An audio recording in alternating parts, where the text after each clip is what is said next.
আমরা যে সাইদি সাহেবের জীবনী নিয়ে এখানে আলোচনা করতে যাচ্ছি, তিনি আসলে ছিলেন একজন কোরআনের দায়ী, কোরআনের একজন ভাষ্যকার। উনি যত আলোচনা করেছেন, শুনবেন, দেখবেন, যত দেখবেন তত মনে হয় নতুন নতুন মনে হচ্ছে। একটা আলোচনা অপুরাণ মনে হয় না। 30-40 বছর আগের আলোচনা এখন শুনলে মনে হয় উনি মনে হয় কিছুদিন আগে রেখেছেন। এই যে আলোচনার মধ্যে একটা আকর্ষণ, একটা জাদু, সেটা আল্লাহর পক্ষ থেকে তার প্রতি একটা বিরাট খাস মেহেরবানি ছিল। উনি কোরআন নিয়ে কথা বলতেন, সবসময় কোরআন থেকে তাফসীর করতেন। যে কোনো মহফিলে গেলে কোরআনের যে কোনো একটা অংশ আগে থেকে স্টাডি করতেন এবং এর উপরে উনি বক্তব্য রাখতেন। উনি কোরআনটাকে মানুষের কাছে সুন্দরভাবে তুলে ধরেছেন। মানুষের জীবন, সমাজ, রাষ্ট্র, এ থেকে যে কোরআন আলাদা নয়। কোরআনই মানুষের জীবনের সকল সমস্যার সমাধান। তার ব্যক্তি জীবন, পারিবারিক জীবন, সামাজিক জীবন, রাষ্ট্রীয় জীবন, দুনিয়া আখেরাত, সব কিছুর দুনিয়ার শান্তি, আখেরাতে মুক্তির একমাত্র ফাতেহ যে কোরআন, সেটা তিনি এই বিশ্ববাসীর কাছে, বিশেষ করে বাংলাদেশের মানুষের কাছে এটা তুলে ধরতে সক্ষম হয়েছে। এই যে কোরআন থেকে কথা বলা, এটা কিন্তু ওনার মাধ্যমে শুরু হয়েছে। আঞ্জুমানে খেদমতে কোরআনের প্রথম প্রোগ্রামটা কিন্তু ওয়াজ মাহফিল ছিল। প্রথম যেটা ছিল সেটা ওয়াজ মাহফিল ছিল, পরবর্তীতে সেটা তাফসীরুল কোরআন মাহফিলে রূপান্তরিত হয়েছে। আসলে সাইদি সাহেব একজন বিজ্ঞ লোক ছিলেন। বক্তৃতা করতে হলে আসলে পড়াশোনা করা লাগে। উনি যথেষ্ট পড়াশোনা করতেন। ওনার ইংরেজি বক্তৃতা আমি আমেরিকার একটা সম্মেলনে শুনলাম, খুব ভালো ইংরেজি বক্তৃতা উনি দিলেন। উনি সৌদি আরব গিয়ে আরবিতে বক্তৃতা দিলেন। সৌদি আরবে একজন মৌলানা গতদিন বক্তব্য রেখেছেন। উনি বলেছেন উনি যেই দিন বক্তৃতা দিবেন এর আগের দিন রাত্রে উনি ওনার মেহমান হয়েছিল। ওনাকে বললেন যে আমি তো কালকে একটা বক্তৃতা দিব আরবিতে, আমি একটা নোট করেছি, তুমি আমাকে সহযোগিতা করো। তিনি মাদানী, আব্দুর রহমান বলেন। উনি বললেন নামটা আমার স্মরণ আছে। উনি বললেন আপনি তো যা লেখছেন সব ঠিক আছে না, বললেন এরপরে আমি তোমার কাছ থেকে একটু পরামর্শ চাই। এভাবে তিনি জানার ক্ষেত্রে এবং তার মধ্যে কোনো হেজিটেশন ছিল না। উনি সব সময় যারা যে ব্যাপারে দক্ষ ছিলেন তাদের কাছ থেকে জানার চেষ্টা করতেন। সাইদি সাহেবের বক্তব্য শোনার জন্য সব পর্যায়ের মানুষ আসতো, দল মত নির্বিশেষে সবাই আসতো। সেখানে দলীয় কোনো পরিচয় ছিল না।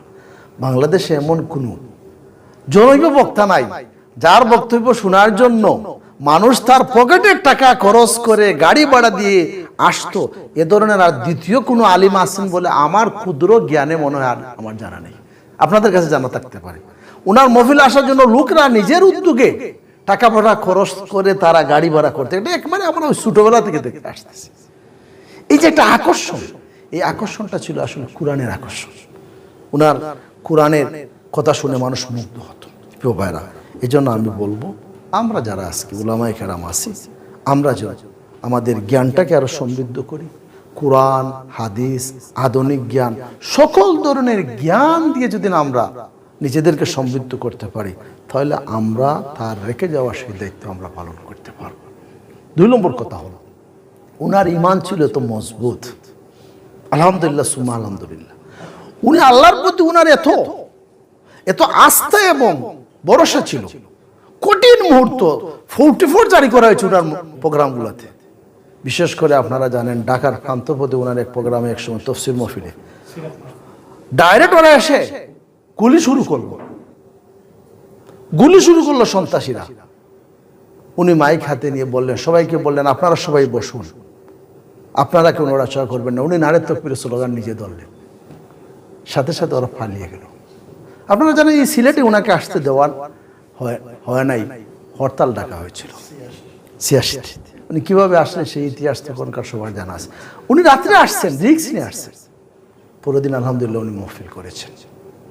প্রিয় ভাই, এইভাবে অনেক ঝুঁকি নিয়ে উনি কথা বলেছেন, জীবনের অনেক ঝুঁকি নিয়ে কথা বলেছেন।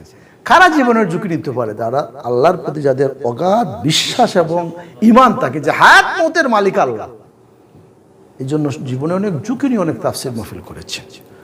উনি আন্দোলনের পরামর্শের বাইরে কোনো সময় প্রোগ্রাম করেন নাই। সবসময় আন্দোলনই উনাকে এই প্রোগ্রামের সুযোগ করে দিয়েছিল। দায়িত্বশীলদের মাধ্যমে উনি প্রোগ্রাম রাখতেন এবং দায়িত্বশীলদের পরামর্শেই উনি আসতেন। আমরা এখন অনেকে এটা ফলো করি না। এটা আমাদেরকে ফলো করতে হবে। এই সংগঠন, এই আন্দোলন আমাদের জন্য রহমত। এই আন্দোলনই আমাদেরকে স্টেজ করে দেয়। আর ওনার জীবনের শেষের দিকে এসে তো আপনারা জানেন উনি কারাগারে দীর্ঘ 13 বছর নির্যাতন নিষ্পেষণের শিকার হয়েছেন। সর্বশেষ ওনার কারাগারের যে সম্বল ছিল সেগুলো বাসায় আসছে, আপনারা দেখছেন তো কি সম্বল ছিল। হ্যাঁ, একটা চেয়ার ছিল, যে চেয়ারে বসতেন এবং ওইটা দিয়ে হাঁটতেন। আর তো কিছু কাপড় চোপড়, কম্বল টম্বল এগুলো, আর একটা ফ্যান ছিল আমি যা দেখেছি। এই মানুষটা দীর্ঘ 50 বছর কোরআনের জন্য কথা বললেন। তার অপরাধ কি? যারা তাকে এই বানানো রায় দিয়ে শাস্তি দিয়েছে তারাও জানে, তারা যারা এই মানুষটা এইগুলার সাথে তার দূরতম কোনো সম্পর্ক ছিল না। অপরাধ তার একটাই ছিল, তিনি কোরআনের কথা বলতেন। উনি সাহস নিয়ে দেশের পক্ষে, ইসলামের পক্ষে যে কথাগুলো বলেছেন, এগুলো শুনলে মনে হয় একবারে গা শিউরে উঠে। এত শক্ত শক্ত এবং জোরালো হুঙ্কার দিয়েছেন উনি ইসলামের বিপক্ষে যারা কথা বলেছেন। উনি ধর্ম নিরপেক্ষতার এর বিরুদ্ধে যে কথা বলেছেন আর কেউ বলতে পারে নাই। কমিউনিস্টের ব্যাপারে উনি যে কথা বলেছেন, এক সময় কমিউনিস্টের যখন জয় যা গান ছিল, আর কেউ বলতে পারেনি। যুক্তি দিয়ে, প্রমাণ দিয়ে উনি কথা বলেছেন যে সাইদি সাহেব আসলে এই দেশ এবং জাতির জন্য একটা নিয়ামত ছিলেন। উনি আজকে চলে গেছেন। জীবনের শেষের দিকে উনি অনেক কষ্ট করেছেন, জেলখানায় ছিলেন, কিন্তু আমরা দেখি কোনোদিন তার চেহারা থেকে কষ্টের সেই কোনো ছাপ আমরা পাই নাই। সবসময় উনি হাসি খুশি ছিলেন। ওনার পরিবারের লোকজন দেখা করতেন 20 মিনিট 25 মিনিটের, আসার পরে ওনারা বলতেন সাইদি সাহেব কেমন ছিলেন। তো সাইদি সাহেব খুব ভালো ছিলেন, দেশবাসীকে সালাম দিয়েছেন।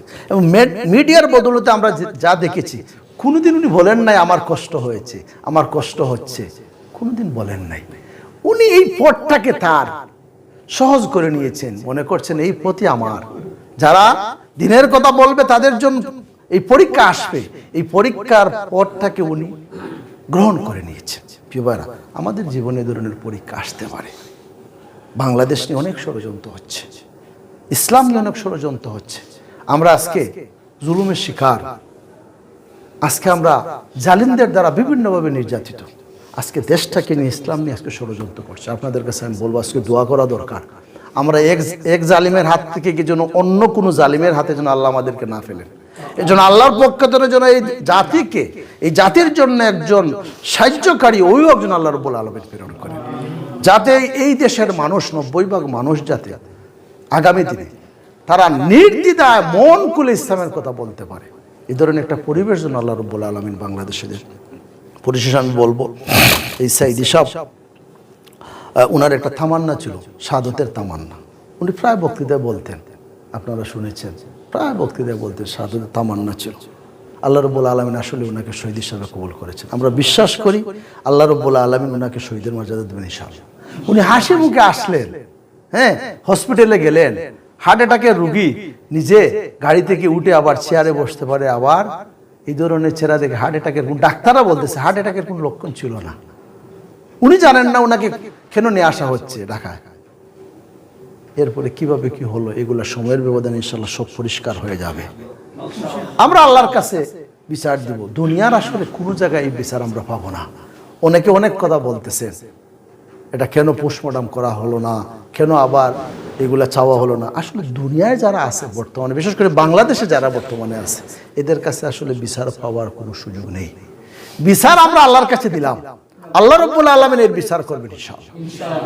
আসুন আমরা সবাই মিলে সাইদি সাহেব যেভাবে কোরআনের জন্য পাগলপাড়া হয়ে দাইল আল্লাহ হিসাবে শহর বন্দর গ্রাম অঞ্চল সব জায়গায় ছুটে বেরিয়েছেন, যেখানে ওনাকে নেওয়া হয়েছে সেখানে গিয়েছেন। অজপাড়া গ্রামে উনি গিয়েছেন, আন্দোলন বলেছে সেখানে যাওয়ার জন্য গিয়ে সেখানে বক্তব্য রেখেছেন। দিন দুপুরে বক্তব্য রেখেছেন, একদিনে 5টা 7টা 10টা প্রোগ্রাম করেছেন। সকাল থেকে নিয়ে শুরু করে একবার রাত পর্যন্ত প্রোগ্রাম করেছেন। উনি ওনার ব্যক্তির দিকে তাকান নাই, শরীরের দিকে তাকান নাই। আন্দোলনের প্রয়োজনে দিনকে রাত, রাতকে দিন করেছেন। প্রিয় ভাইরা, আপনাদের সকলের প্রতি অনুরোধ থাকবে, আসুন আমরা তার প্রতি মহব্বত দিনের কারণে, তার প্রতি মহব্বত কোরআনের কারণে, তবে এই কোরআনকে সমাজে প্রতিষ্ঠা করার জন্য আমরা সবাই নিজেদের ইলমকে আরো সমৃদ্ধ করি। আমরা দাইল আল্লাহ হিসাবে আমরা এই দাওয়াত আমাদের আশপাশে যত মানুষ আছে সকল মানুষের কাছে আমরা ছড়িয়ে দিই। ওনার যে স্বপ্ন ছিল কোরআনের একটা সমাজ প্রতিষ্ঠা করা, যেখানে নারী পুরুষ শ্রমিক সর্বস্তরের মানুষ তার অধিকার পাবে, এ ধরনের একটা সমাজ প্রতিষ্ঠার জন্য আমরা দুনিয়ার সব চাওয়া পাওয়াকে নগণ্য মনে করে আমরা আখিরাতকে গুরুত্ব দিয়ে আমরা কোরআন প্রতিষ্ঠার আন্দোলনের জন্য জান মাল দিয়ে যেন আমরা ঝাঁপিয়ে পড়তে পারি, তাহলে সাইদের প্রতি আমাদের এই দরদ ভালোবাসা তখন সার্থক হবে ইনশাআল্লাহ। আল্লাহ রাব্বুল আলামিন আমাদের সবাইকে কবুল করুন। আপনারা সবাই ভালো থাকুন, সুস্থ থাকুন। আমরা বিশ্বাস করি সাইদি মরেন নাই, সাইদি জীবিত আছেন। আল্লাহ রাব্বুল আলামিন তাকে উচ্চ মাকাম দান করবেন ইনশাআল্লাহ। এভাবে যারা যুগে যুগে জালিমের জুলুমের শিকার হয়ে যারা দুনিয়া থেকে চলে গেছেন, শাহাদাত বরণ করেছেন, তারা জীবিত আছেন, তাদের মওলার কাছ থেকে রিজেক্ট পাচ্ছেন। আমরা সেই শহীদি তামান্না নিয়ে এই জমিনে কাজ করব। আমাদের সামনে পরীক্ষা আসবে, বিপদ আসবে, মুসিবত আসবে, এই সব কিছুকে আল্লাহর উপর ভরসা করে আমরা হাসি মুখে গ্রহণ করলেই আমাদের জীবন সফল হবে। আলহামদুলিল্লাহ, আমরা প্রধান অতিথির কাছ থেকে অত্যন্ত আবেগময় ভাষায় তথ্যভিত্তিক গুরুত্বপূর্ণ কথা শুনলাম। শুকরান, জাযাকুমুল্লাহ খাইরান।